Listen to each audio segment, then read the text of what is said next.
He goes by the name of the Hardwood Herald. He's the curator of the Hardwood Herald, also the host of Draft HQ. Frequent visitor of the show, man. Welcome, my guy Corey Tulaba, back in the building, man. Corey, how you doing, bro? I'm awesome, man. I'm happy to be back. It's been a minute. Yeah. It's draft season. I'm excited. Uh, yeah, I'm pumped to be here. Yeah, man. Happy to have you back on. And, usually we kick off our draft coverage a lot earlier in the summer, but Knicks had themselves a good season. Didn't end the way we wanted it to, but nevertheless, we are here a month, just about a month up until NBA draft time. So this is where we're going to kick off. We're going to eat, sleep, and drink draft for the next 29 days right here on KnicksFanTV. So if you guys are new in the chat, new to the channel, make sure that you guys subscribe. Hit that like button, hit the thumbs up button, because we're going to have a number of great guests. Corey will be back on, and we're going to cover this thing soup to nuts, man. So I want to get into this real quick and just cover from the Knicks perspective.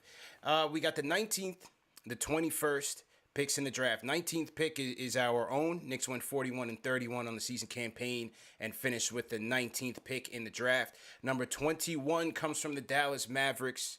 That comes from by way of the Kristaps Porzingis trade. It was an unprotected first-round pick, and based on Dallas' success, it ended up being 21. Number 32, that is by way of the Detroit Pistons. That is technically the second pick of the second round, so still a good value pick there for the Knicks if they choose to select there. And then number 58, which is basically in the basement. You never know, but that's where they stand. As far as needs, Corey, here's where I'm going, man. We need a point guard in the worst way. We've needed one for the last 10 years. Listen, Derrick Rose came in, and he gave us everything that we could ask for via trade. But to me, we need a long-term starter at the position, and that's where I'm looking. I don't know if it's going to be via draft, but this is certainly one of our needs. Another need is the wing. Desperately need a scoring wing. We need to upgrade. Reggie Bullock gave us what he could as a solid veteran. If we bring him back, I'm bringing him back off the bench. But I'd like to see some more firepower, younger at one of the wing spots. Maybe RJ moves to the 3 permanently. We'll see what happens. And then I'm going 5. With Mitchell Robinson's injury history, his contract, he's due about $1.5 million on a team option next year. Very cheap. But what happens after that? Not so sure. Durability, not so sure. I'd like to see them see if they could pluck out a backup 5 there, just in case they don't sign Nerlens Noel in the offseason, man. So that's where I'm going. What's your take on some of those notes? Yeah, I mean, I think you nailed it. Myself watching the Knicks all that time, especially at the 5, you look at how many minutes Taj Gibson was playing towards the end of the year. And I think that a lot of people probably thought Taj was cooked.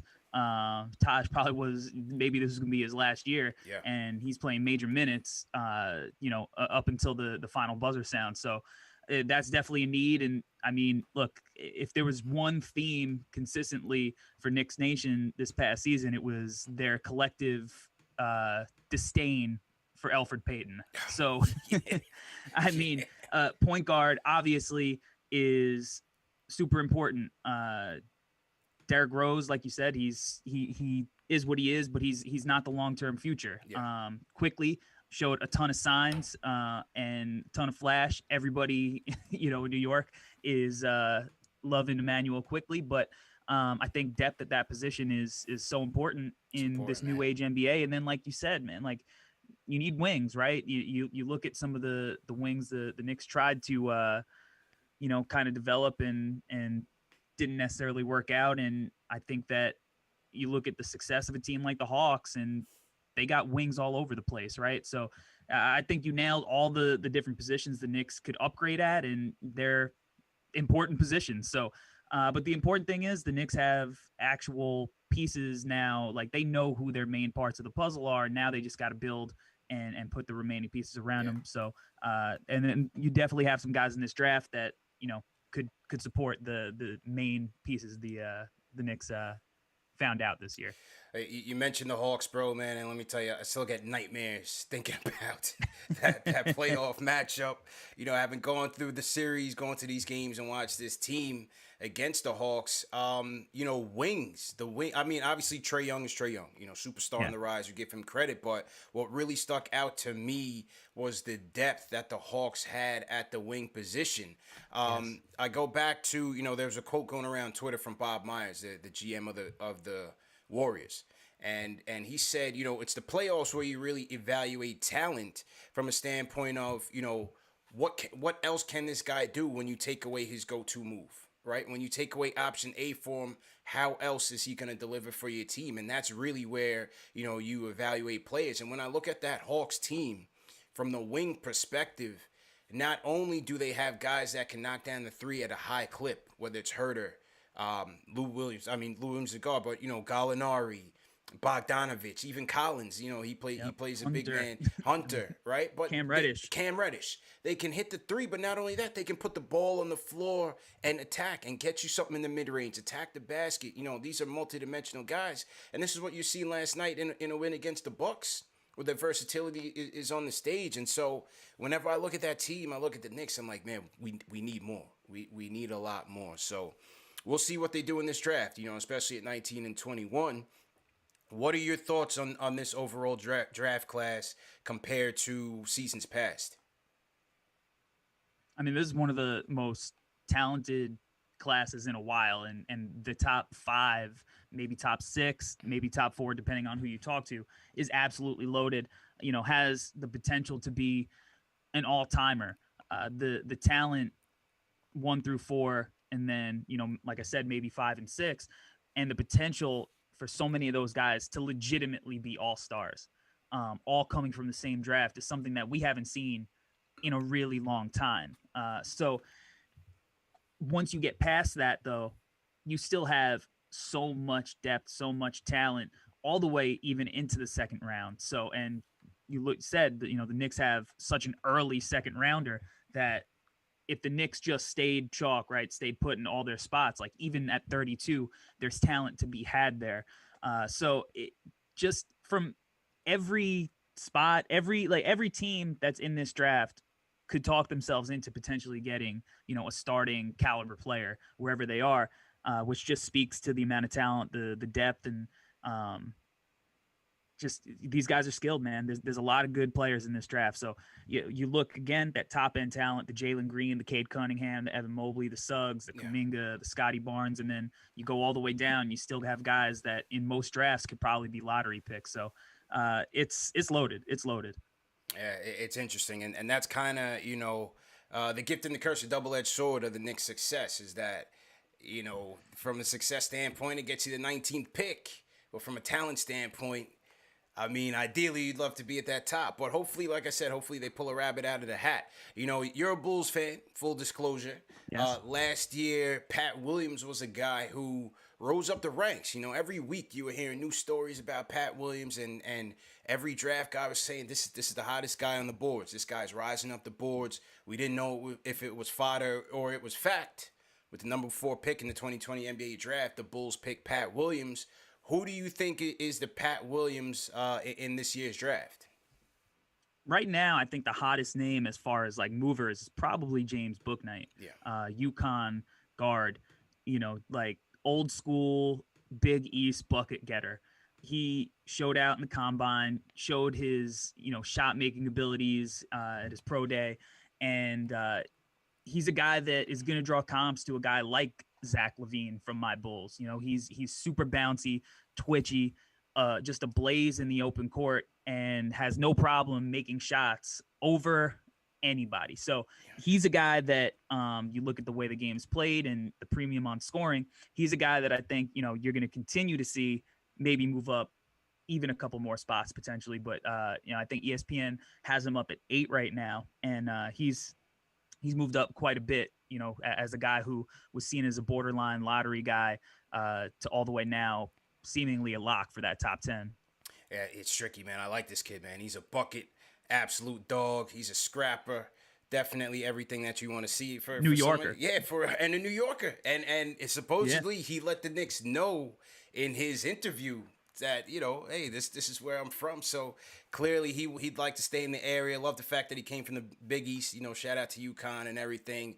It's gonna be tricky. What do you think about his shooting from three? Only 29% from three. Is that a concern for you? Do you think he can improve there? So yeah, absolutely. This is where the eye test matters, right? Like you look at the number 29% and you're like, man, that's like atrocious for, a shooting guard who his main calling card is, off the bounce jumpers, right? But you look at his form and it's like picturesque, like his follow through is perfect. He could get it off. He's, a lot of the percentage is tough shots. He was injured, come back from an injury. But the one thing I'll say is he kind of sometimes has to work on his footwork. His footwork's a little inconsistent, but to me, like he's a guy that is going to have no problem hitting threes at like a 37-38% clip when he's a pro. And what I love about him too, and I think that he's going to get the opportunity to do it more often in the NBA, especially if he goes to the right spot, is that he's really good off ball too. Like as good as he is hitting a jumper in your face off the bounce, like he's a guy that I picture almost being Jamal Murray-esque in that you can run him off so many actions off the ball and just work a defense just by having this guy cause chaos off the ball and then come off dribble handoffs, come off different floppy sets, stuff like that, and catch and shoot. And I think, his catch and shoot numbers will be much better than they were in college in the NBA, where he really didn't have a super high volume on them. And I'm totally confident that he's going to be a threat from deep. And even at 29%, you watch how he was guarded. Nobody's leaving him open. Most 29% shooters, like you're like, all right, go ahead, please take it. And no scouting report, for UConn said leave him open because that's easy money if you left him open. So I'm not worried about the shot at all.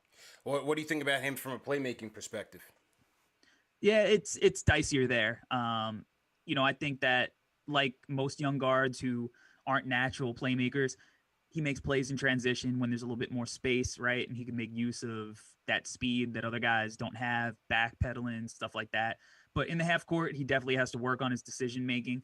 But again, that's also why I like him off ball, because if he's off ball a lot, and let's say in the context of playing with the Knicks and you got a guy like Julius Randle who's doing a lot of the ball handling, a lot of the creating, now he's running off all these actions and he's not forced to create for the team, especially as a young player. He showed flashes in the half court here and there, but it was nothing where you would be optimistic that he's going to be a guy that is going to, all of a sudden turn into, Luka Doncic or something, or even DeMar DeRozan as a playmaker.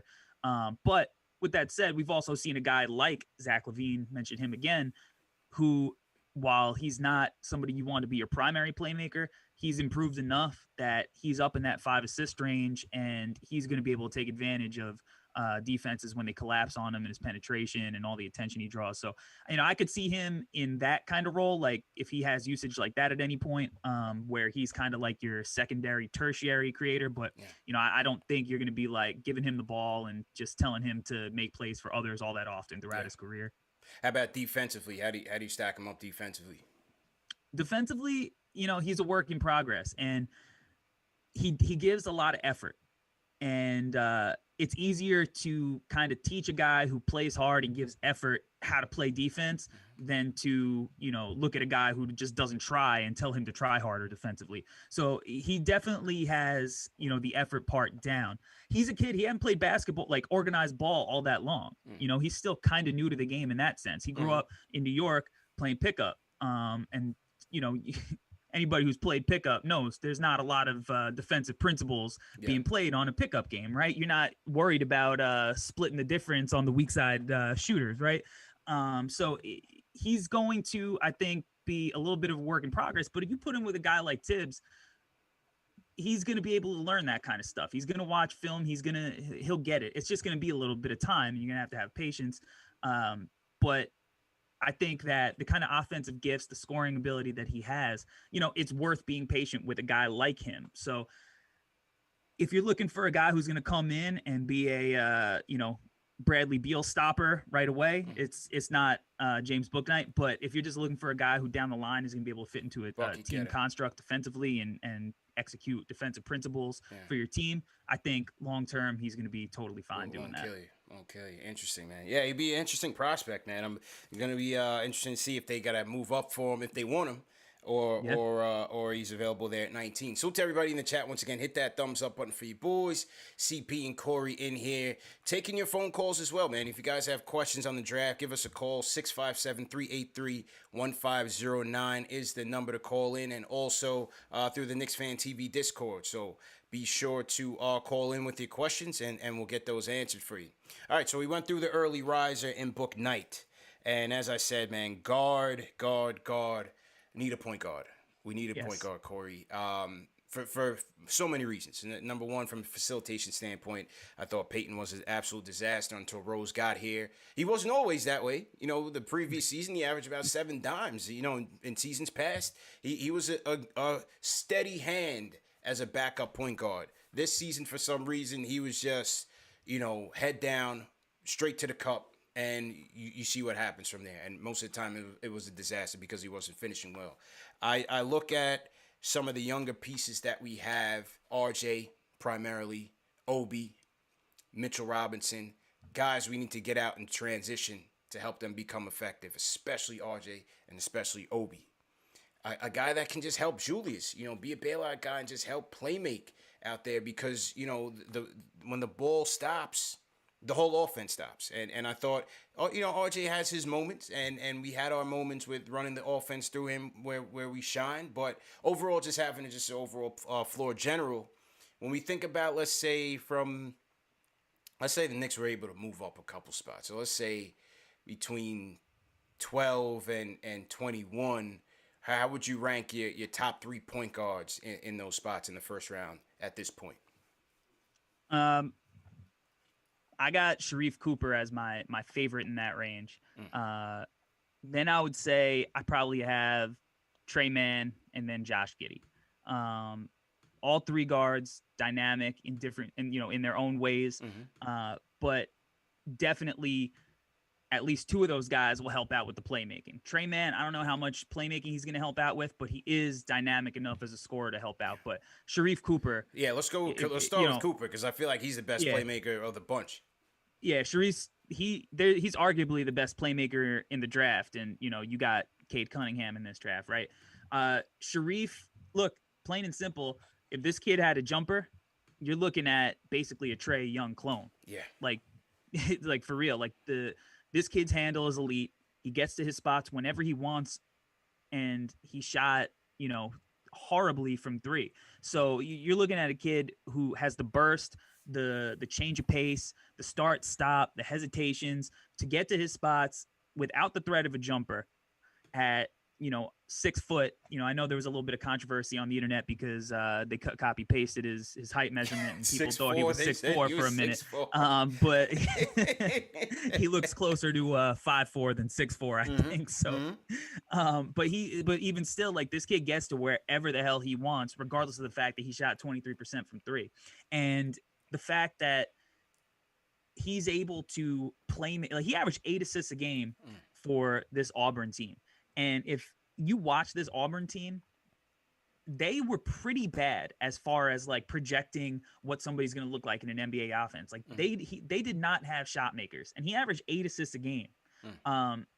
Like his assist percentage was like all time great from recent prospects. It was better than Trae Young's, higher than Trae Young's. So as a passer, he can make every pass in the book, left hand, right hand, live dribble, going every which way, weak side corner, whatever hit you need somebody to make. Probably the most fun lob passer in the whole draft. So if you're talking about you want a lob threat from Mitchell Robinson, Obi, this is a guy who's going to hit them for countless lobs. And the other thing you love about him, he averaged almost 9 free throw attempts a game. So if you're looking for a guy who's dynamic enough to get into the paint, get into the body, and draw contact, you see how frustrating it is when a guy like Trae does it, right? He's got all the same craft to him. Yeah. And again, this is without him even having the threat of a jumper right now, which personally, I really don't think is super broken. I mean, he shot 83% from the free throw line on those almost 9 attempts a game. So if you're looking to project, if he had shot 83% from the free throw line on like 3.5 free throw attempts a game, I'd say, all right, it's a little shoddy, low volume. But on that volume, this kid's got some touch in his shot. He's got something he can unlock. So if he just becomes a 34, 35% three-point shooter, this kid is going to be super dynamic. Right now, I think he's mocked to the Knicks in ESPN's latest mock at 19. And I personally think he's a top 10 talent in this draft. I've had a scout tell me he's a sleeper top 10 guy.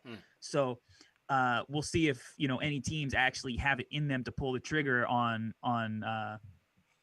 Sharif. But he's all the talent in the world as far as playmaking and just that like traditional point guard that you're looking for, that almost feels like it's a little bit of a dying breed, as CP3 gets older. But yeah, he's legit.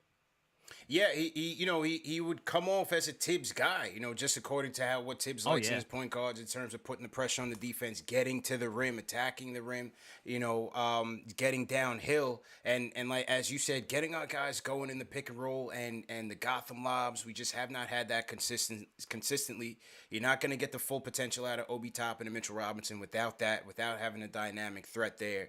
So I think all that is great, and shooting the 80% from the free throw line, that is kind of encouraging, to see if a shot does come around. They did say at the combine that he's working on his mechanics, looking to alter his mechanics a little bit to work on that. So I think obviously that's going to be the swing skill for him. It's going to be his shot making ability. Do you know, I didn't get a chance to check synergy, but just off of the eye test, did you know how he performed against the zone this year in college? No, I haven't had a chance to see the synergy either, but just watching him with zone, like obviously the shot making wasn't there really anywhere, but like he diced up the zone as a passer, like hitting guys, cutting from the weak side behind the bottom of the zone for lobs, stuff like that, getting into his spots. He carved it up, and he'll do that to any kind of defense. But yeah, you look at him and you say all he's got to do is hit, a little bit of catch and shoot jumpers every once in a while, hit a shot when guys go under. To be completely honest, what he reminds me of is he reminds me if LaMelo Ball was 6 feet tall. It's a lot of the same question marks that people had about Melo as far as the shooting and stuff goes. And I think when you just get to when you see the NBA game and you see the extra space and the pace that guys play with, and just the fact that he's going to have so many shooters around him, I'm not even concerned about if the fact that the 3-point percentage didn't come around. It's obviously an added bonus, and if you were to take him high or trade up for him, it's something that you would want. But like, getting him somebody as dynamic as him, like where the Knicks are picking currently, if there was no trade up, I mean, that's a home run. Gotta take him. Yeah, I hear that, man. So to everybody in the chat, once again, hit that thumbs up button for you boys. First caller of the night, we're gonna go to Jason from the LES. He wants to touch in on the Cooper topic. Jason, how you doing, bro? Good. First time caller, but I've been listening for 4 years. Oh, nice. All right. Well, welcome, man. Welcome. Yeah, I'm Jason Meredith on Twitter, so I've tweeted with Corey before. Okay, Let's doubt, go. man. What's no up, bro? Doubt. I'm a big Sharif Cooper fan, so it's actually a good thing that I'm talking while you guys are talking about him. I've been a fan of his ever since he started playing this year. I just think, as Corey just said, if where the Knicks are picking, it's like you can't go wrong picking this kid. Yes, okay, there are concerns, but you know what?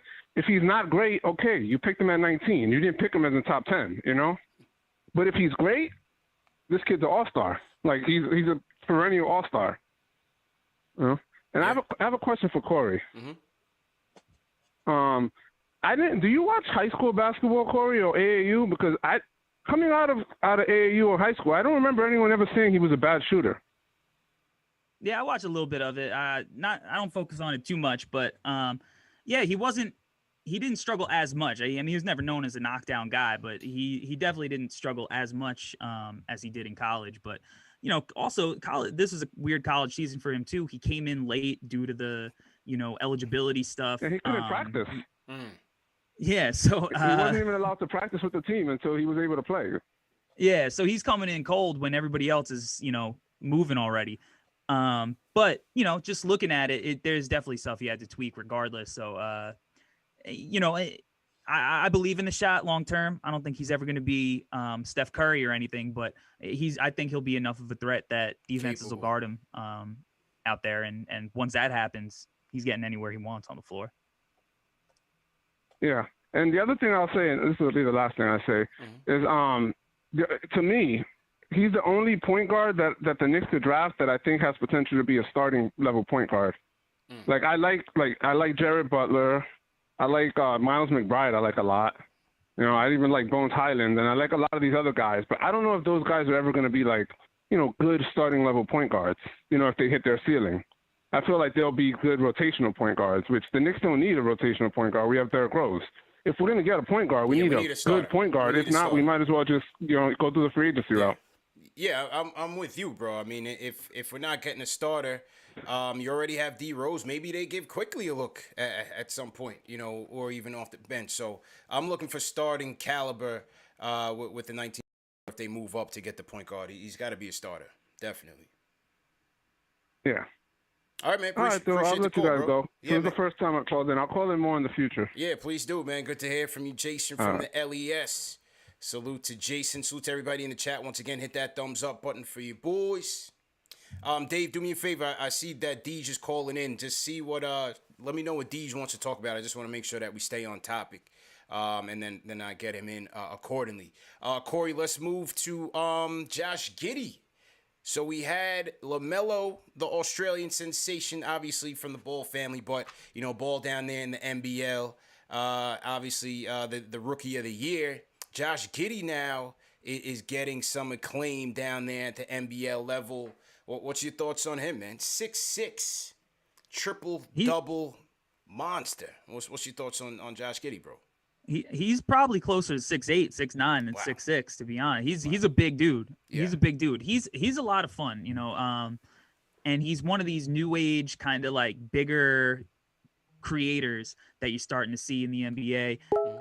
You know, triple double threat kind of guy, right? He averaged 11 points, 7.4 rebounds, 7.4 assists in the NBL, which is a pro league, you know, better competition than college. So he's doing this against grown men and pros. And I think that if we learned anything from some of these kids coming from this program and just the success that people have had overseas, these young guys, you got to take that into account. Yeah. You can't sleep on it. Like when these guys are doing this in actual professional leagues at really young ages, and he's an 18-year-old kid, he'll be 18 on draft day. That's legit. You got to realize this kid can hoop. He doesn't look like it necessarily. You know, he's a little short-armed. He's tall. He's lanky. He's got floppy hair. But the kid, he's got some stuff to his game. You know, like he's got some flash. He's fun as hell to watch. You know, he's just in the open court. He's like Sharif. He makes any look in the book. You know, like he can make any pass, any hit. He's looking to run right away. And unlike Sharif, who, you know, maybe is 6'4" with that hair, but is really closer to 6 foot, Josh Giddey has that legit height. And because of that, he can make every pass because he can just see everything on the floor. He don't have any blind spots. So when you're looking at premier playmakers, he's another guy in that conversation because he just has this feel for the game that's innate, that is unteachable. So if you're looking for playmakers, he's definitely in the conversation as somebody that, you know, should be on the Knicks radar for sure. He's another guy whose jumper looks a little suspect. What do you think about his shooting ability? Yeah, so he struggled at the beginning of the season, kind of like confidence stuff, like hesitated to take some of the shots. But as the season went on, he really started feeling a little bit more comfortable and getting into his shot. And, you know, it doesn't really look that bad. You know, he shot at 29%, not great, but by the end of the season, you know, he was hitting step backs, side steps. So for him, it was a confidence thing. Like he was a 18-year-old kid playing on this pro team. He's not trying to go out and go ISO every possession. You know, he didn't have that LaMelo Ball confidence to do that. And then towards the end of the year, when he got a feel for everything and he was producing, then he started getting a little bit of that in his game. And he started actually knocking shots down and becoming a threat to the point where, you know, you can't really go under anymore. So the shot will come. You know, he does shoot it a little out instead of up. So It's got minimal arc. You know, it's not very line drivey, but you'd like to see it a little bit more arc on the shot. But it definitely looked miles better from the beginning of the season to the end of the season. And, you know, look, I'm not one who takes much from these empty gym combine workouts you see on Twitter, but, you know, you can go look at that and be like, all right, his shot looks okay. You know, it's not something that you're just like, oh, this is a busted shot. I can't ever foresee him hitting shots. It looks good enough that he'll be able to knock down, catch and shoot, and even some off the bounce stuff. Interesting. Yeah, I'm seeing a lot of mock drafts having him in the, you know, kind of lower lottery, you know, into the mid-teens type of situation. So, gonna be interesting to see where he lands, and if the LaMelo success elevates him a little bit. You know, it'll be left to be seen if his stock rises a little bit as we get closer to the draft, based on LaMelo's prowess down there in the NBL. So, see how that goes. The next guy, you know, this is my guy right here, man. I like this kid, man, and that's Tre Mann, bro. I like Tre Mann. Yeah. Talk to me a little bit about Tre Mann, bro. Tre Mann is fun, man. Like, I feel like people are sleeping on him a little bit. Yeah. I do. You know, like, when I look at NBA skills, like, this kid has legit NBA shot making ability. And, you know, I think he's mocked at 23 right now on ESPN's latest mock draft post combine. And I don't see how, because I watched a kid like Darius Garland, go fifth a couple of years ago. And I think Garland's a better prospect, but, you know, there's not crazy gaps between the kind of player that he is and the kind of player Tre Mann is. Maybe that says a lot about the talent in this draft, more so than, you know, Tre Mann himself. But this kid's got lottery talent. I mean, he's probably the shiftiest player in this draft. You know, he's going to hit you in and out, step back, crossover, snatch back, all that stuff. You know, he's like the Kyrie generation, right? The kids who grew up watching Kyrie do all this fancy ball handling, and now he's emulating it. And I don't know. I look at these shot makers in the playoffs, and I just wonder how this kid's getting slept on so much, because he's a kid who could hit step back threes in his sleep. He's hitting logo jump shots. And you know, he's got a little floater to his game too. You know, when we contrast him with the two other guys we talked about, he's not anywhere close to the playmaker of the other two guys. But I think we've seen the NBA kind of trend away from that in a way. You know, I was saying how Sharif might be, you know, one of the last of a dying breed of kind of point guard, and Tre Mann is kind of that new evolution of the position. The guys who watch Kyrie, the guys who watch Damian Lillard and Steph, and are the score first version of the point guard. And, you know, he's a kid who you look down the line and he goes in the 20s, and all of a sudden, a couple of years, we're talking about how did he slip, because he's averaging 20 points a game, shooting, you know, 40% from three. So I like this kid's game. And I think that bringing consistent shooting to this Knicks team is also something that they need. And certainly from the point guard position, you know, obviously, him and Quickly, if you put them together, that's a really dynamic shooting backcourt that could put points on the board in a hurry, you know? So like he's a kid.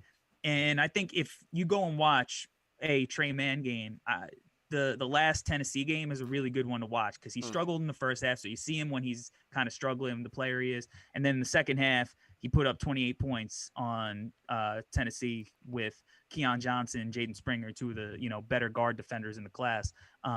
So you kind of see both, and you see how quickly he could just fill that scoreboard up, right? So he's a kid I really like, and, you know, going through my board when I'm putting it together, I'm just like, nah, I can't have this guy over this kid. I'm just moving him up and up and up, just because he's got NBA skill sets, you know? Like, sometimes I think we look at these kids and the success or the lack of success that they have in college, and we don't look enough at, like, well, does their game fit the NBA? Because the college game is not the NBA. Half the time you're watching these games, and like you mentioned earlier, these guys this team is sitting in a zone for the whole game, and NBA defenses aren't like that. So you put this kid in a bunch of high ball screens, and it's a wrap. He's knocking shots down all day. This kid can cook. He's an absolute chef in the kitchen, and the ball handling, the ball control, the body control. I love it. Step back is filthy. I saw the McCollum comparisons across some of the draft boards. I can see that. I see a little D'Lo in him. as well. Yeah, I know what you think. 100%. Yeah, I see a little D'Lo in his game as well, and I just think, especially on the current make of this Knicks roster, we just don't have guys that can create much separation. We don't have guys that can create many advantages outside of just knocking down a jump shot where Julius is concerned. Yes, RJ can create separation through being physical, but he struggles a lot. He struggles a lot, and a lot of time he's forced into terrible layups or chucking up things that because he just can't create that separation. He doesn't have the foot speed. He doesn't have the handles. This kid has it, and as you say, you put this kid in a high pick and roll, he can make things happen for you, man, and really put some pressure on the defense. I like Trey Mann a lot.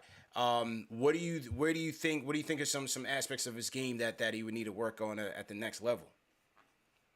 Definitely the playmaking. He showed flashes, right? Yeah. But for as much as he had the ball in his hands, he averaged, I think, 3.5 assists a game, Right. which, if you got a high usage player, you want to see that number up a little bit. And I think that he's got to work on, like, he finished okay in college, but I think he'll struggle a little bit when he gets to the pros, because even though you see him doing, windmills and off the backboard and stuff in his pro day combine on Twitter, it's not like functional athleticism that you see in a game. He's not throwing posters on anybody.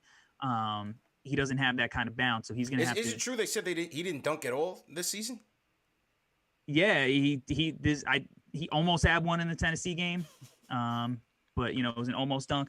But he just, his bounce in a game, it doesn't translate. And if you watch him in his pro day, he looks bouncy, he looks springy, right? He looks like this. You're like, man, like maybe a dunk contest in his future, but he can't get to it in the game. So he's got to finish with craft and skill. And I think when he buries himself down too low in traffic, he's going a little bit too fast. He's got to learn the pace to kind of throw these big men off their game before he leaves his feet, without just going into a body. And he gets to the line a little bit, which is good. His free throw rates is not bad. He shot almost 4 attempts a game, which is, kind of bare minimum for what you want as like a primary ball handler. But I think his finishing is going to be a work in progress early on as he gets used to having to go up against Embiid and Davis and, all these guys that they're not guys who are going to graduate from college and, go be high-ranking attorneys or something. They're going to be, elite level shot blockers in the NBA, and that's going to be a transition for him. True story, man. Salute to everybody in the chat. Once again, hit that thumbs up button for you boys. CP Corey in here. The kickoff to Knicks draft, the first night of our draft coverage, man. If you guys are new in the chat, leave us a hashtag new. We'll shout you guys out.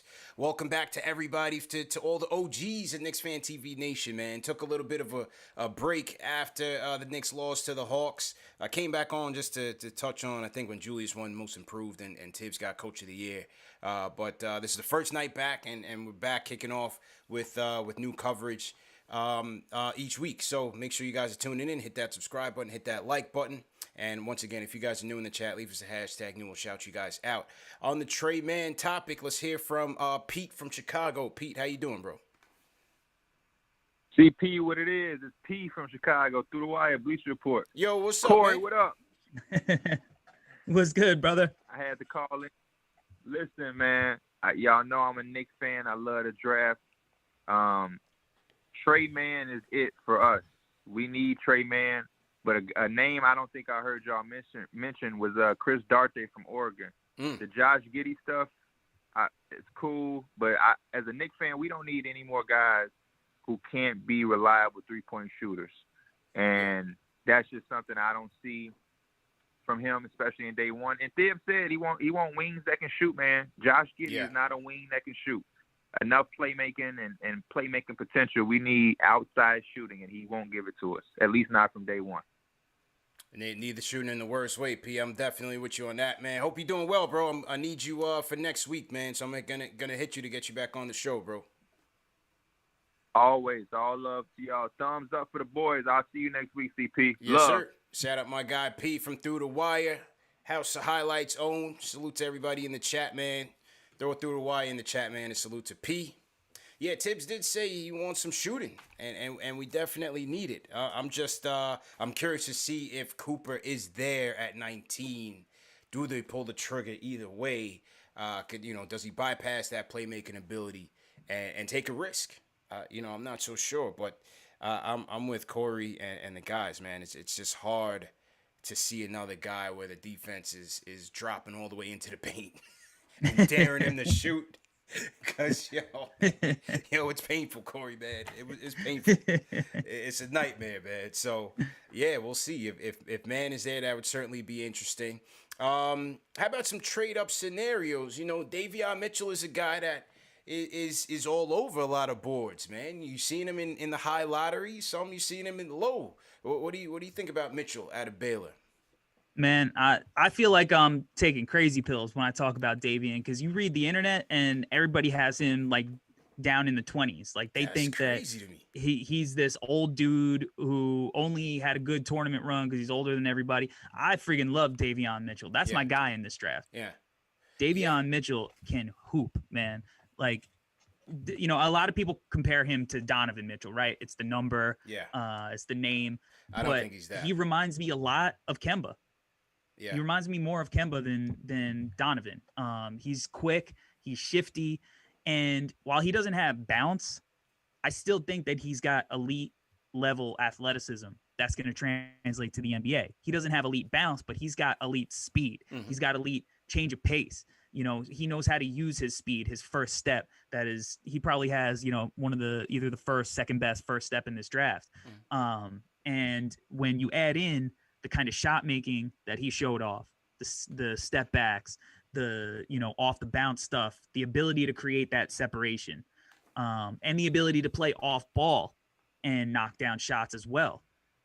He's a guy that I love. I absolutely think he's going to be a stud in the NBA. I don't think he's going to be a superstar, but if you're looking for a guy that's going to have a little bit of Drew Holiday, a little bit of Marcus Smart, yeah. with more potential as a shooter, Davion's your guy. I did a breakdown on my channel too. This is before we even talk about the defense, right? Transitioning to that, where I did a video breaking his game down against Cade Cunningham, where him at 6'1" was guarding Cade at 6'8" and gave Cade the business. Now Cade got his points, but he did it mostly when Davion was off of him, right? He was getting in early offense, just looking for opportunities, anything that he could to get an easy shot, because when Davion was guarding him, it was clamps. He was in his shirt. And you talk about guys that Tibbs loves. I mean, it doesn't get any more Tibbs than Davion Mitchell in this draft. He's had the success with those small point guards, right? I mean, if John Lucas III could hoop under Tibbs, Davion Mitchell is going to have a field day. Just the quickness, the defense, the competitiveness. I mean, he's a guy that I can't say enough good things about. And yeah, he's a little bit older than some of the other guys in the draft, but it gets to a point where you correct yourself, sleeping on guys like that, and you end up missing out on guys that could really hoop when you sleep on them. So to me, he's a lock to be a really, really, really good player. So if the Knicks could trade up and get to him, man, that would be it. That's the guy. Yeah, Tibbs would light up for this kid, man. Tibbs would light up for this kid. Defensively, he's a dog. Offensively, he's a dog. He's a gamer. As you said, the shot is there off the bounce. I like this kid a lot, man. Definitely like this kid a lot. Obviously, he's a winner. Obviously the tournament he shined bright, but I like Mitchell a lot. The thing is that with the age, I don't really think where Tibbs is concerned, and obviously I don't know the Knicks draft strategy, but I just feel like with Tibbs, he's going to want a kid that's ready to go day one. He's going to want a kid that's ready to go day one. So to me, the age from a Tibbs standpoint, I don't see that as being an issue, because I don't think the Knicks are going to go for a project with any one of these spots here. They're going to go with the kid that's ready to go day one, and I think this kid can do it. Yeah, no doubt. I mean, look, the Knicks season, I'm not saying that it's time to rush things, right? You still want to be patient and build things the right way, but the Knicks are at a different spot than they were a year ago, when, people didn't expect the Knicks to do what they did this year. And like you said, Tibbs wants somebody that's going to be able to play. He doesn't want somebody that is going to rot on the bench. You've seen what taking the young, flashy guy gets you sometimes. You've seen it in Frank. You've seen it in Knox. So, there are times when these really bouncy, athletic, fits the athletic profile, the wingspan, but can they hoop? Yeah. Can they hoop? Davion Mitchell can hoop. I know that. I know he's a winner because you could say, oh, well, he's getting this hype because they had this deep tournament run this year. They won the national championship. Well, guess what? If COVID didn't happen, they might have won the national title that year too. Yeah. So it might just be a year later. So, I'm not buying into that kind of narrative that he's just getting this hype because his tournament run, he made legitimate improvements and that team balled out because in part, a large part because of him. So I think he's a winner and he's a guy that you're going to like love being on your team. And when you play him, you're going to hate it because he's just going to be, full court, just on you in your shirt, just making your life a living hell. So, you add the New York factor in, and this is like an old school New York player. I know we use that narrative a lot, right? But this is this kind of guy that like Knicks fans fell in love with in the 90s. Yeah.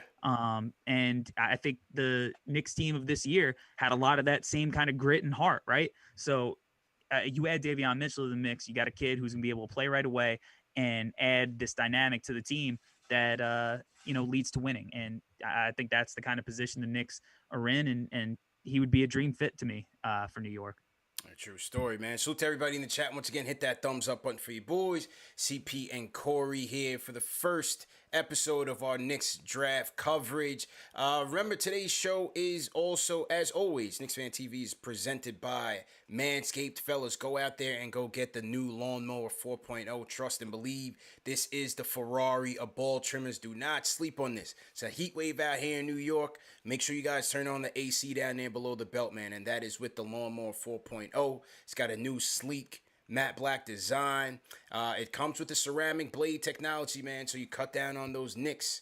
Make sure you don't want to cut yourself down there. The LED light is now a spotlight, man. So this thing is sharp, man. So even if you lose power in the house, it's multifaceted, man. So you could do it in the dark if that's what you're into. Don't let me know about it, but hey, that's on you, man. Waterproof as well. It's got great battery life. It comes with a wireless charger and a plug-in charger, so you can get it done on the go as well. And you can go to manscaped.com and get 20% off plus free shipping on your order. It's a great deal. They have a ton of other products on the website as well, all for today's man. So go to manscaped.com, enter promo code Knicks for 20% off plus free shipping. All right, let's get to the phones. Let's hear from Jay from Florida. Jay, how you feeling, bro? What's up, fellas, man? Run it up for the boys. Hit that like button. Hit that subscribe button. We've been out of the game for a little while, but be back. Yes, sir. What's good, bro? Here's how I see it, man. Here's how I see it. The draft is my time. Yeah. The draft is my time. So when I come alive, I don't really care about the season, but the draft is me. You know what I'm saying? No Halliburton. He's back with the no Halliburton. Yeah, no Halliburton. Here's how I see it.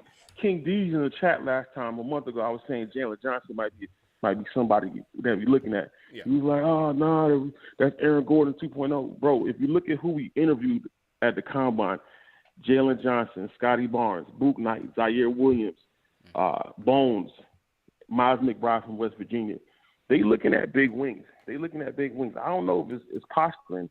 I don't know if they're playing, but Tiff said big wings that can create up the dribble, shoot, and play defense. You look at Atlanta last night. They lost Hunter, right? They lost Bogdanovic. Cam Reddish came in and played elite defense on Middleton. Mm-hmm. They got so many wings. That's what you need in the NBA. You need wings that can shoot and play defense. Mm-hmm. We need to stockpile wings, not Burks and Bullock. We need our own wings drafted from the draft from ground up. Dame is cool. CP3 is cool. Lowry's cool. But they older cats, man. Let's build it from the ground up, like I always say. I feel like the Knicks should actually be a 13th or 15th pick, not the 19th. I feel like we should be low. I think like we got hot at the end of the season and we kind of knocked ourselves out of a little positioning. But if they trade up, like Wasserman was saying that the Knicks most likely will trade up.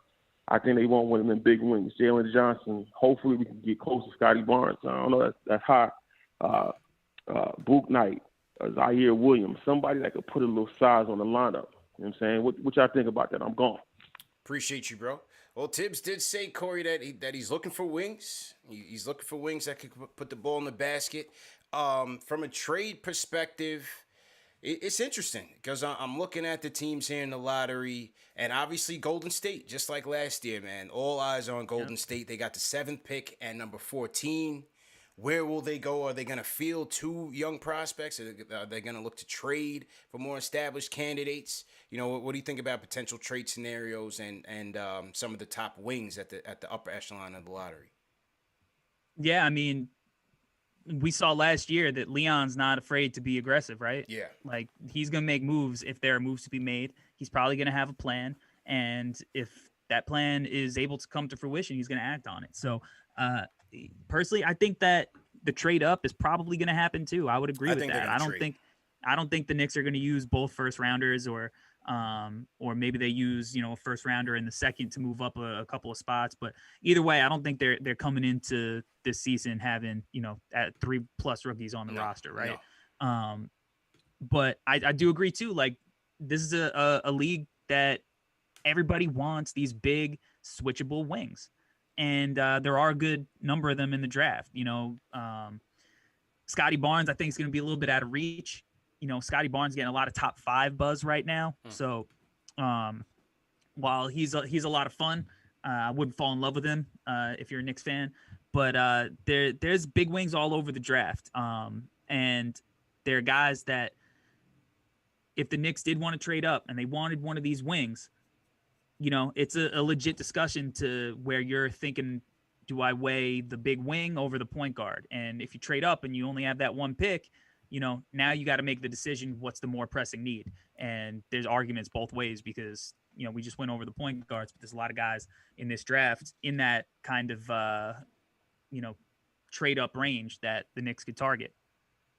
So I think that's a good segue. Let's get into it again. If it's around, let's say around 12 to 19, right? Because ideally, I mean, it's hard to really predict how far up you could really jump up, from 19 and 21 to I don't think you're going to get into the lottery with this type of draft. Do you target Golden State at 7? I would think that they would want something established off of your team if they're going to give up number 7. The Knicks don't have that. Can you get up to 13? Maybe that's a possibility. Can you get up to 14 where they are? Maybe that's a possibility. So let's go to your top 3 wings at around, say, 12 to 19. Yeah, so I would say a guy like Moses Moody. I would say a guy like Corey Kispert. That's my guy. And then a guy who's rapidly rising up boards in Trey Murphy out of Virginia, who's a really interesting guy and a really interesting prospect that is getting his just due at this point. So I think in that range, those are guys that the Knicks should definitely have their eye on. Where did you had Moody kind of high up in your mock draft, right? Where'd you have him going? Yeah, I think he ended up going maybe 12. I like this 12. Kid, man. But Moody. Talk about length, man. He measured 6'6" in shoes at the combine, but he's got like a 7'1" wingspan. This kid's arms go on forever. And he's a kid that, he's got potential to have a couple of seasons where he's probably approaching 20 points per game. But you look at him and you say, this is like the ultimate role player, the ultimate kind of wing that is going to come in, be 3-and-D and 3-and-D plus, because he could put the ball on the floor a little bit, especially early on. But he's a kid. He played on maybe one of the best high school basketball teams ever, where it was Cade, Scotty Barnes, Moses Moody, Day'Ron Sharp at Montverde. So right? he knows that he knows exactly. He knows how to play off ball. He knows how to play off other great players. So he's not going to have a problem, playing off of a guy like Julius Randle, off of a guy like RJ. He already knows how to do that. He has the length and the body type to be able to bump up and play the 3, even at 6'6". So he's just going to have that kind of versatility that, like we were talking about the Hawks, where you just bring these guys in and it's just one after the other. He fits that mold because he's got just a beautiful jumper that is super smooth. He's got a little 1 dribble, 2 dribble pull up into the mid range. And he defends. And that's it. All starts there to get on the floor, I think. And He's the guy that I think you'd probably have to trade up the highest for out of this bunch that I listed. But if that's a possibility, he's a great get. Yeah, I like him, man. He's scrappy. I like him as a nice defender. Mid-range, I like his mid-range as well. 35% from three. Not bad at all. As you said, has the pedigree. Went to RJ's school, played with Cade and those guys. I think he'd be a good fit on this team for sure, man. I think he'd definitely be a good fit. Kispert. I liked Kispert, man. A lot of people soured on Kispert after he got shut down in the finals, but I wouldn't discredit him there, man. To me, this is my Joe Harris prototype. I think he'd come in and be an instant hit for the Knicks, man. I like Corey Kispert out of Gonzaga, bro. What do you think? Yeah, you nailed it. You said that's the Corey, the Joe Harris, archetype, right? Like this kid is. Look, he's one of college basketball's all-time shooters. You look at his offensive numbers and, they're ridiculous. They're absolutely ridiculous. And as a shooter, he shot 44% from three. And one of my benchmarks for like legit shooters is like, how close can you get to 90% from the free throw line? And he's at 88%. But he's a guy that, again, he doesn't need the ball in his hands. But when he does get the ball, he's going to be able to use the threat of his three-point shot to do more than just stand in a quarter and shoot. Like he could get the ball, hit you with a pump fake, and attack the hoop. He was an excellent finisher. He was excellent in transition. He gets out, he runs, he finishes. He tested better athletically at the combine than I think people expected him to.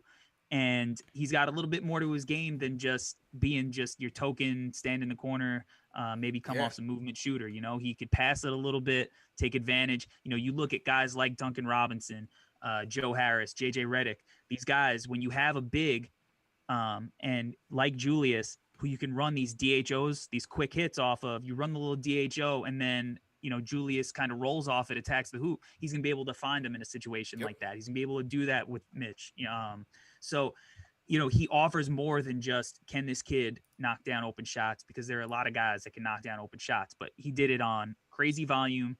And he did it, on the big stage. And, you talk about like, getting shut down in the finals, but like he was still making plays in that game. He had a really big offensive rebound towards the end. He was scrapping towards the end, until the buzzer sounded. So he offers more than just the shooting, but he's a guy that I think people soured on just because, he looks like Joe Harris. Joe Harris didn't really play well in the playoffs, right? So it's like, how valuable is that? These guys, sometimes they get shut down and a lot of people, when they're looking at draft prospects, it's like, all right, can I picture this guy playing in the fourth quarter of a playoff game, right? But I think you can with Kispert. You just got to put the pieces around him because you can't have the expectation that this kid's going to come in and, be a 20-point scorer who's creating off the bounce. That's not who he is. You need the other pieces to complement his game. Or he's a guy that's going to complement other players, but he's the guy that plays off of the great player. So it's all about his fit with whatever team he goes to. And I happen to think that he fits well in New York, and the Knicks need these consistent floor spacers, man. Like, Reggie Bullock, look, he shot the hell out of the ball this year, but he's an inconsistent shooter. And you saw that in the playoffs as well, right? You need guys that, are going to be able to bring it night after night, year after year.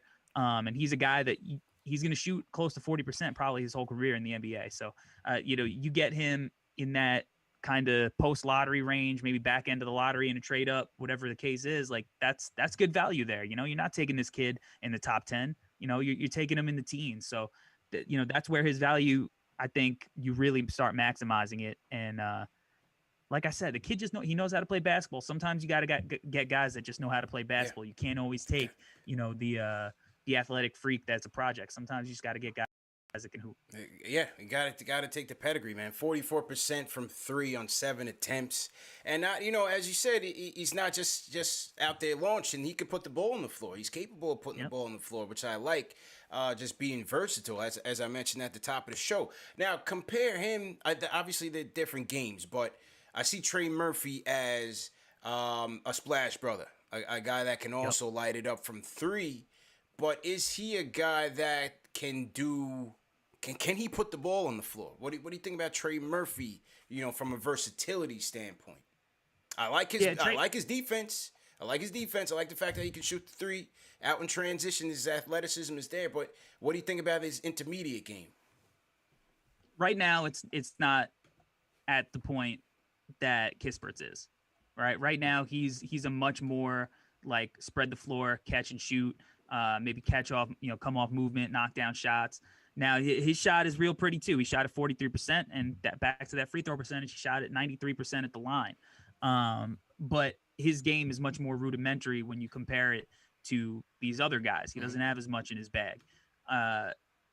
Now, can he get there? I think he showed some flashes of it, but if you put him in a position where you were asking him to do it consistently, I think it's a process. I think it's going to take a while. But what I love about this kid and the reason that he's climbing up boards is like, one, his positional versatility on the defensive end. He's huge and he's got a 7-foot wingspan, and he could go out, chase shooters around the perimeter just as easy as he can kind of guard these new age fours that you see, again, going back to Atlanta, that they just have a plethora of. So you love that about him, but I look at him kind of like Mikal Bridges, like when Mikal had a little bit more pedigree coming in, right? He's coming off the national titles at Villanova. He had a little bit bigger offensive role. But Trey he transferred to Virginia, and he really showed that this is a kid who probably has, elite level role player upside. So maybe that's something that you shoot for at the Knicks picks without a trade up, right? Yeah. Maybe you're not trading up for this kind of kid. Right. But he's got the, that 6'9", 7-foot wingspan, knockdown threes, 3-and-D. He's not 3-and-D plus like some of these other guys, but he's as legit a 3-and-D prospect as there is. He's got the athleticism. I think the NBA game is really gonna, work well for him with all the spacing and all the guys that just he's made to defend. Like his body type, the way he moves, like he's made to defend those guys. And I think that he was a late bloomer. He was a lot shorter when he came into college. So, maybe he's still growing a little bit at the same time, but he's a kid I really like. And there's a reason he's moving up these boards, because his game is, he's got the blueprint, prototypical size skill set for 3-and-D in the NBA right now. Yeah. And as you said, defensively, I like him, man. He's ferocious. Yeah. Definitely a gamer. Obviously, he can launch it from three.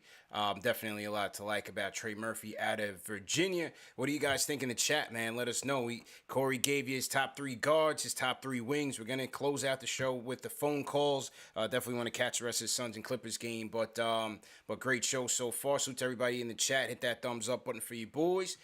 Super chats have come in so far. Shout out to Zilla. He asked about James Bouknight. We did touch on James Bouknight as a potential, maybe he's the Pat Williams of this draft, a guy that's really rising up a lot of boards right now. James Bouknight out of UConn. A lot of Knicks fans would like to see him in orange and blue next year as well, myself included. Shout out my guy Michael Parker, sends a super chat. He says, salute to CP, salute to the chat. One time for the mods. Great to be back. Scotty Barnes is the pick. Let's go. Hey, can't go wrong with Leonard Hamilton's boys, Corey. You got one in Chicago, Patrick Williams. Yes, sir. You have, let's see if Jonathan Isaac, is he available? A lot of Knicks fans are trying to get him, but coming off that knee injury, that might be a little tricky there. But obviously, you have Devin Vassell going down there in San Antonio. I would expect him to get an expanded role in the coming years under Pop. So you definitely can't go wrong with the Florida State Wings. Shout out Abdul, my guy Abdul from San Diego sends a super chat. He says, glad to see you back, bro. Abdul out in San Diego. Salute to Abdul. And Sam, appreciate you, Sam. He says, the Knicks should go get Lonzo and trade up for Bouknight or Moses Moody. Interesting, but the thing is that you're trading a lot of assets for those guys, bro. Because remember, for Lonzo, you're gonna have to make a trade. It's gonna have to be a sign and trade for Lonzo. So I'm kind of leaning off of the Lonzo thing because not personally, but I don't know if the Knicks are gonna do that. I don't know if the Knicks are gonna trade for Lonzo and then pay him.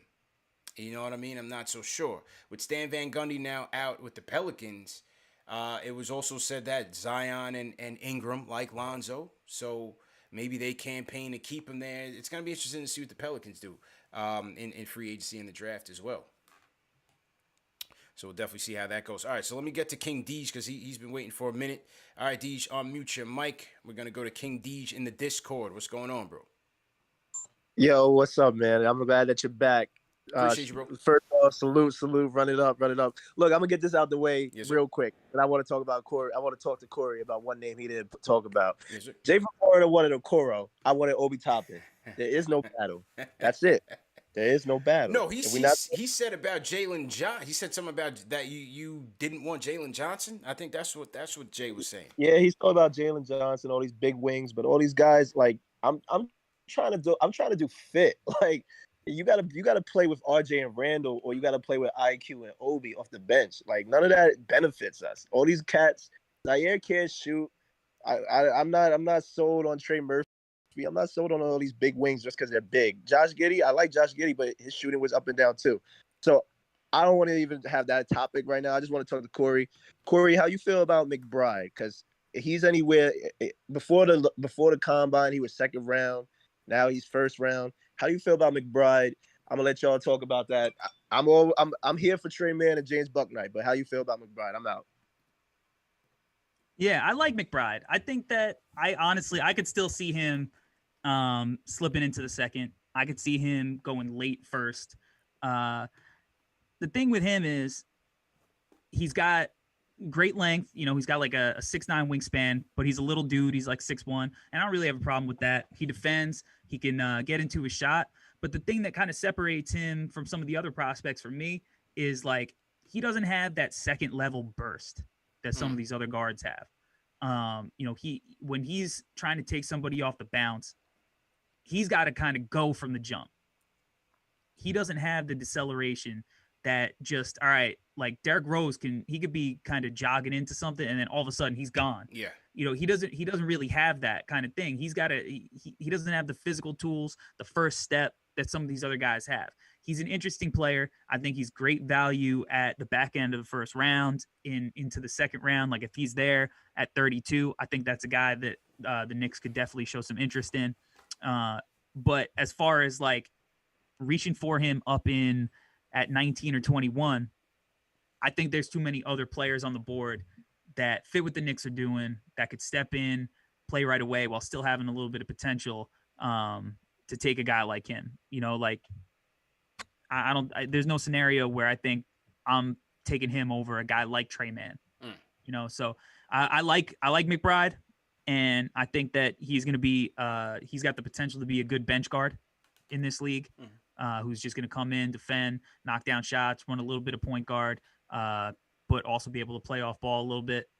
Definitely has some interesting skills, but not the kind of guy I think the Knicks need to target with their first rounders. But if he's there in the second, I think he's a pretty good guy to take a shot on. Got it. So to my guy King Deej for the call. Appreciate you, Deej. Super chat came in from DJ's Man 25. He says, "Hey CP, great show. Trying to surprise my son with draft tickets. Do you know when and if they're selling tickets? Haven't heard anything." Corey, have you heard about it? You say you're gonna be at the draft, right? So I looked today. Nothing yet. Yeah. I don't know when they're going to announce it, but there hasn't been anything yet, like nothing on the website. So nothing on any of the secondary markets. So I just say keep checking. Keep checking, you know. and we'll let the fans know when they go on sale as well. I'm not sure. We may do something live in New York City, or we may do something virtual. Corey, he's planning to be there as well. So we'll let you guys know as we get closer to the draft. Less is More sends a super chat. His order is Mitchell, Bouknight, or Kispert. So that's where he's going in the draft, okay? All right, let's get to some phone calls to wrap things up. Let me go to London. Let's go to Addy from London. What's going on, man? Cheers, Addy.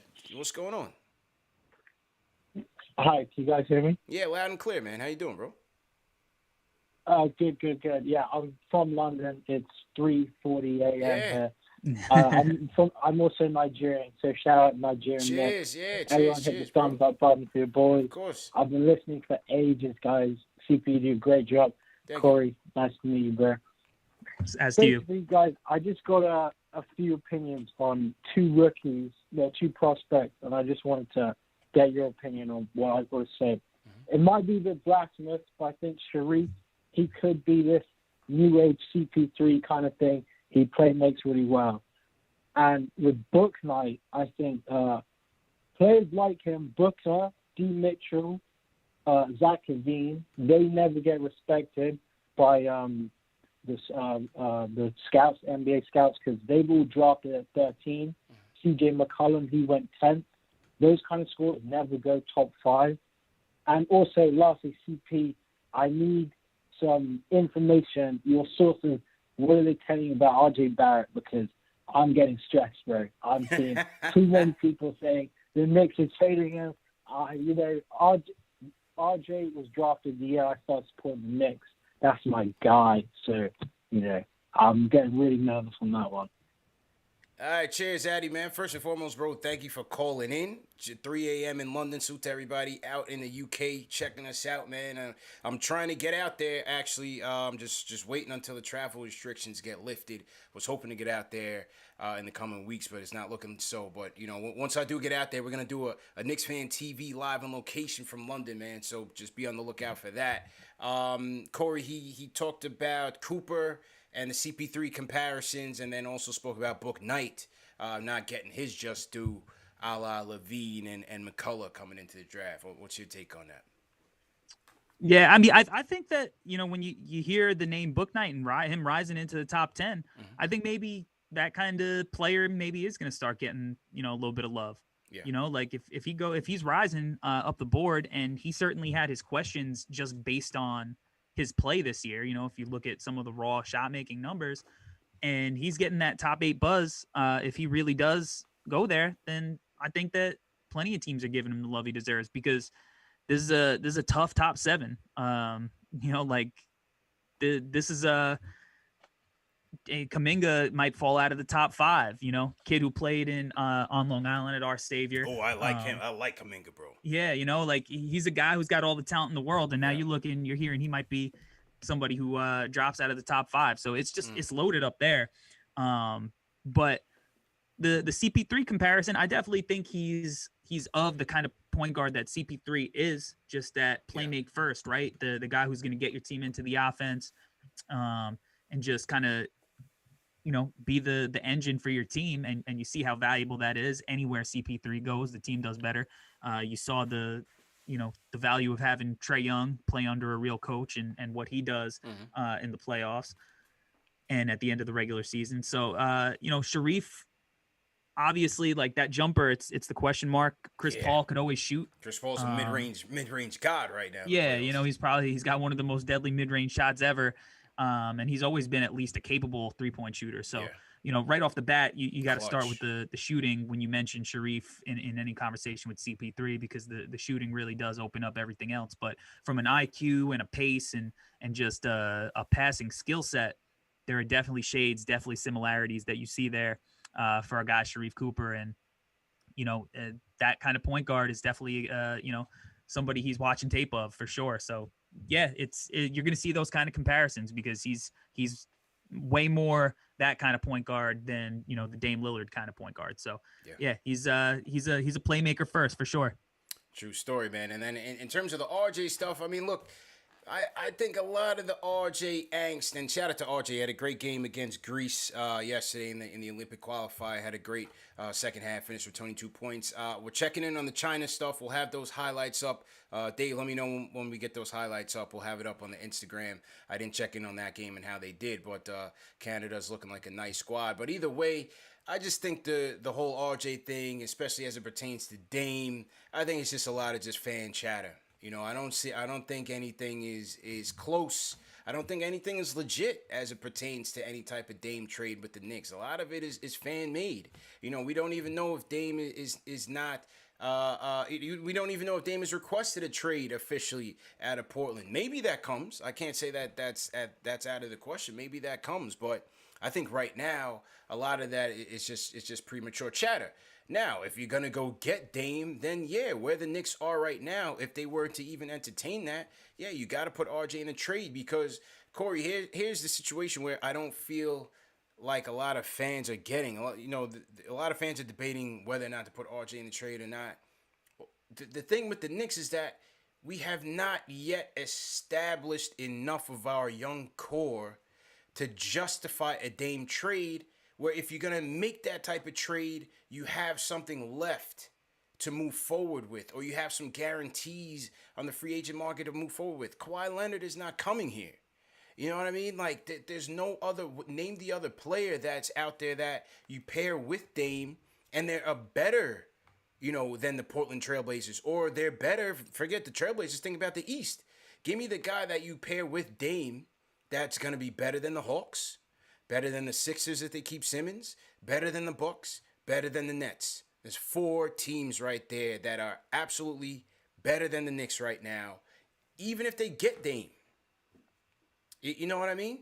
Even if they get Dame. The point to me, if you're going to trade your young pieces, you have to have something left in the cupboard or have some promises. The way the Nets built their team, that's an aberration. I don't think that's commonplace in the NBA. I don't think you can replicate that. I just don't see it, bro. I just don't see it. Yeah, me either. I mean, and that's not even, mentioning Boston, Miami, some of these other squads. Miami. Indiana with Rick Carlisle at the helm, maybe putting the pieces together. The East is way more competitive than people give it credit for, I think. And like you said, like, you need that assurance. And who's the best free agent on the market? DeMar DeRozan this year? Hell no, bro. And so by the time Dame's gonna be 32, and now you're hoping a year from now that you got a better free agent coming over.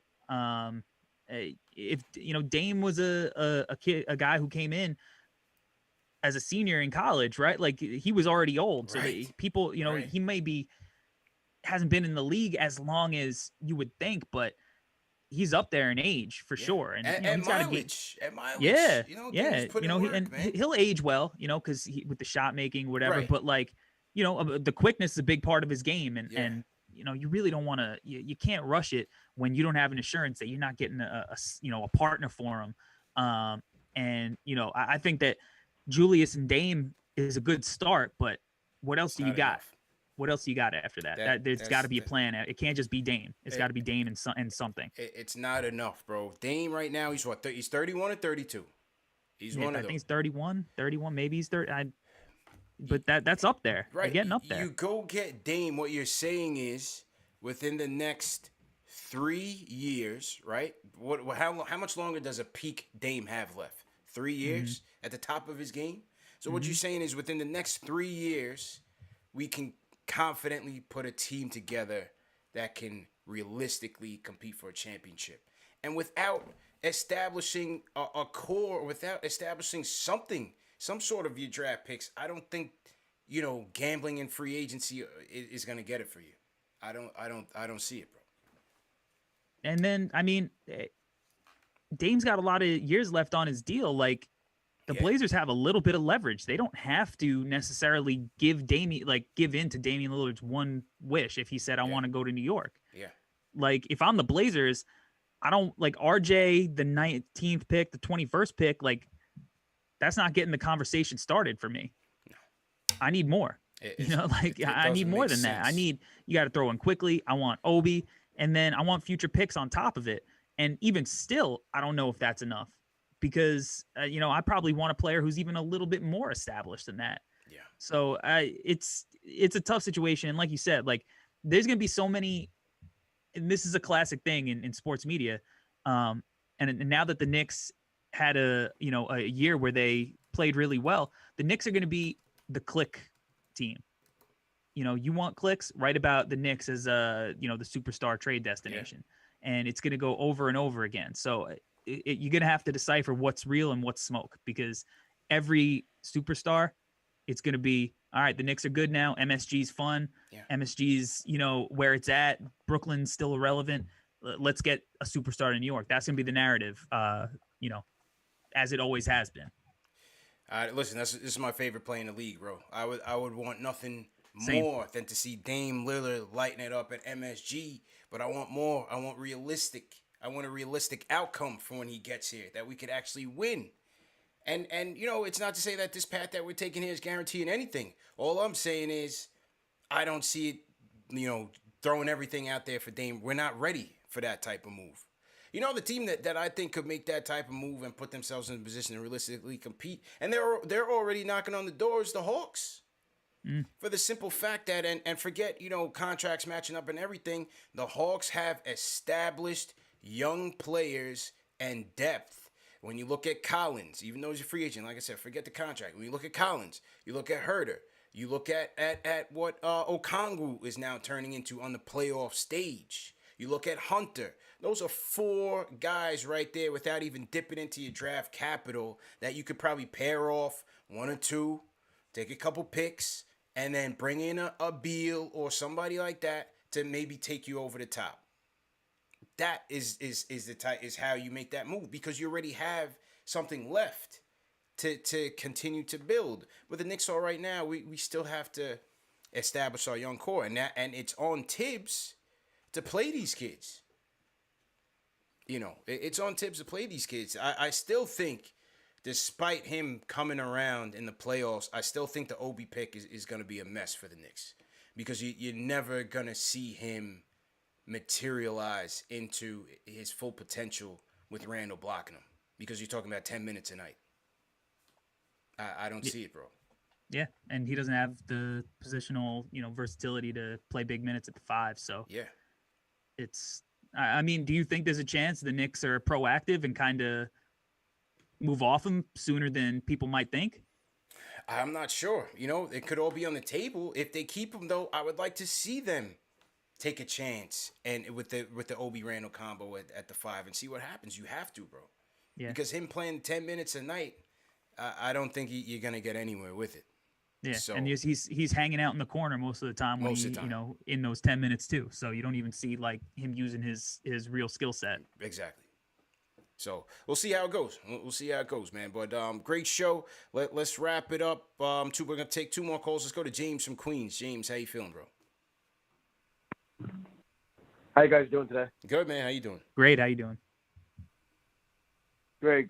Yeah, I just wanted to talk about. I was actually just going to mention about Obi and trading up in the draft, and like what you think it would actually net us if we probably trade 21, let's say, and Obi, would it get us into the top 15, and then who would you target? Would you target like who's the guy from Oregon?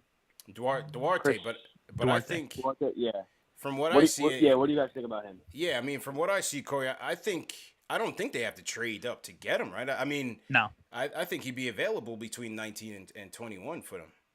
Yeah, I mean, if the Knicks took Duarte, he's one of the oldest players on the team. Yeah, he's 24 right now, right? He's like Taj's age right now, you know? Yeah. Like, but granted, he could hoop. Yeah. He can. He's got an NBA skill set, smooth, buttery jumper, can defend, he's got bounce, he's got size. So I don't think that the Knicks are going to have to trade up for him. But if the Knicks take him at 21, it's definitely nothing to be upset about, because he, like we mentioned, Tibbs is going to want guys who could play right away. And he's got, the athleticism to play in the NBA, and he could really stroke it and he can defend. So he's an interesting guy from the fact that, you kind of know what you're getting in him. And you don't see guys his age really getting picked in the first round all that often. So I think it speaks to, the untapped potential that teams probably think that he has. But I definitely don't think you need to trade up for him. I think he'll be there at either of the Knicks picks. Yeah. And I believe you also asked if you package Obi with one of the picks and you get into the top 15. I don't know. Yeah. I don't know. I maybe 16. Yeah. With OKC takes a shot on the talent of Obi. And maybe that's where you get him. But I don't know. I don't know how far he gets, how far up he gets. Yeah, I don't know how far up he would get you, and I'm not sure if the Knicks would put him in there just to jump up 3 spots. Because knowing Will Parent, I'm sure he's got a select number of guys within that range that he'd be comfortable taking, that the team would be comfortable taking. So let's see how that goes. But like I said, I think Golden State is definitely a team to watch. With 7-14, would they be willing to let one of those go for future considerations? Let's see what happens there. All right, closer of the night. Appreciate James from Queens. Closer of the night. Papa Left in the building. Papa Left, how you doing, bro?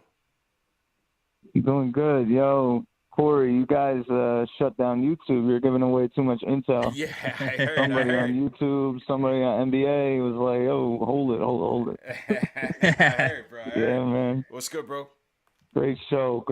I just want to say shout out to everybody in KnicksFanTV and everybody who came to RJ's defense after all these fake hypothetical rumors that will never even become conversations about Damian Lillard. Yeah. But in the event RJ Barrett was on the line, I respect everybody who stood up for RJ and are now Team Canada fans. So that's dope. Yeah. I just want to ask, like, fundamentally and like foundationally, how you guys feel about the 3 picks in terms of what is the philosophy? Do you keep all 3? Is there any player on your roster that you're willing to part ways with to move up, whether it be a Mitch or an Obi, like how far you can move up? And I think just my last point is that I think the Knicks have historically missed early in the draft because they keep trying to find this hero franchise potential player and they keep striking out. But on the back end, they usually draft for need. They identify somebody who they like. I think they're comfortable actually picking at these 3 spots. And CP, I can't believe you just spoke that Damian Lillard to the Hawks trade in the air, but it makes too much sense and I'm sick. So, yo, salute. Great show. Salute, bro. No. I wasn't saying Dame to the Hawks. I was just saying that the Hawks of the teams out there are well positioned to get a upper echelon star to put with Trey to maybe put them over the top, even though they're knocking on the door right now, injuries, yes, included. But I just feel like they've established enough of a young core where they can pair off some with draft capital and not suffer like the Knicks would if they did that, because we have not established anything yet. We haven't established anything yet. And then whether or not they field, those 3 picks at the very least, I don't think so, bro. I don't see it. I think they're going to continue to supplement the team in Tibbs style with veterans. And I think at least one of those picks would maybe 19 they keep, or maybe they move up from 19 and keep something. But, last year they had 3. They came out with 2. I think they'll come out with 1, maybe 2 this year, but I don't think they'll field 3 or even 4 picks in this draft this year. I don't see it. I don't see it either. They seem like a trade up team. I cover the draft. Draft is my thing, and I try to always at least tell people, like, rookies are bad. Even the good rookies, like, when you compare them to the average NBA player, like they're not as good. They show the flashes, they get you excited, but they're not the players that contribute to winning basketball. It's very, very rare. And you see with the team that Tibbs played this year, like, vets win. Vets win. It's just straight up. There's not as much of a learning curve. They already know the principles. They already know, the scouting reports on all the players. They know the lifestyle, the travel, all that. It's an adjustment for rookies. So for a team that made the playoffs, set the city on fire, is looking to take the next step, bringing in 3 young kids doesn't seem like it's on the table. No, I don't see it. I definitely don't see it. And as you said, vets win, man. And this is why, OKC at the top of the draft, they're not making noise with any rookie that they pick. Neither are the Kings. With a bunch, neither are the Kings. The Kings are a perennial lottery team, and they never go anywhere because they don't have the vets that can help them put it all together. The Hawks, yes, Trey's a superstar in the making, but Capella is moving it for them. Gallinari's had a big playoffs. Bogdanovich has been big for them. Lou Will coming off the bench. Those are quality veterans that I think every team needs, and that's Tibbs' philosophy. We know that. So we'll see what happens, man. But we got plenty more draft coverage to go between now and July 29th, man. Make no mistake, if you guys didn't get your calls in, if you guys didn't get your questions answered, we have plenty of time and plenty of opportunities to do so. But Corey, this was definitely a great show, man. We kicked off your top 3 guards, your top 3 wings, and talked about an early riser in Book Night, man. So looking forward to the next show. I'm gonna kick it over to you. Let the people know where they can find you, bro. Yeah, you can find me on the internet at the Hardwood Mag, Twitter, Instagram. I got a podcast called the Draft Deck NBA Draft Podcast. We invest in players on the NBA draft stock market. So we cover one player per episode. We're banging out multiple episodes a week, real in depth about these players, where their draft was, at the start of the year, where it is now. Did they rise? Did they fall? So if you want like some real in-depth hour-long breakdowns on these guys, chances are we covered the player you're looking for, and we're banging those out to the end of the draft. You can, I dropped issue 2 of the Hardwood magazine a couple of weeks ago. P called in. We covered, I interviewed the Through the Wire podcast. Yep. That was a really good interview. Jonathan Macri from Knicks Film School wrote an article on the Knicks, 5 questions going forward. That's really great. Interviewed Tom O'Grady, the creative director. You clipped up a piece of the Knicks interview about the Knicks jersey rebrand on the channel to check out. So, you can cop that. Links on the Twitter. And again, that's at the Hardwood Mag. And follow the YouTube channel for all the in-depth video scouting breakdowns. That's the Hardwood Herald. Yes, sir. Great job as usual, man, and appreciate all your contributions to the show. I think I was on the first edition of the Hardwood magazine, right? The first one? Yes, sir. Yeah, man. Yep. And P and the Through the Wire guys are on there as well. As you said, Jonathan Macri. So make sure we're going out and supporting Corey and the Hardwood Mag. And so to everybody in the chat, man, hit that thumbs up button for you boys once again. Great to be back, man, and spending some time talking Knicks, talking draft. And like I said, we're just getting started. Gonna have a lot more coverage to go, a lot more content to go when the draft is concerned. We're also gonna wrap up the Knicks season. We'll have our player reviews, end of season awards as well. And as we segue from the draft to free agency, we got Summer League. I'll be out there in Vegas for Summer League as well. So make sure you guys go get your Summer League ticket to meet us out there. It's gonna be a great time.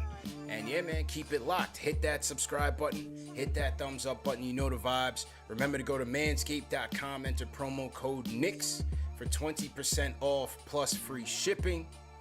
And also the show's available in audio podcast format, man. All the major podcast platforms on the KnicksFanTV. You can't miss it. And man, stay tuned for the next show. Corey, we out of here, man. Great job as usual. Let me make sure that I did not miss any super chats. Just make sure I didn't miss anybody's super chats. I think one more came in. So to Dave TM, we back at it, man. All the mods as usual. Appreciate it. Let me just double check, make sure we didn't miss any super chats. And YouTube was telling me that we got. What was it? Less is more. I think I got everything. All right, I think I got everything, man.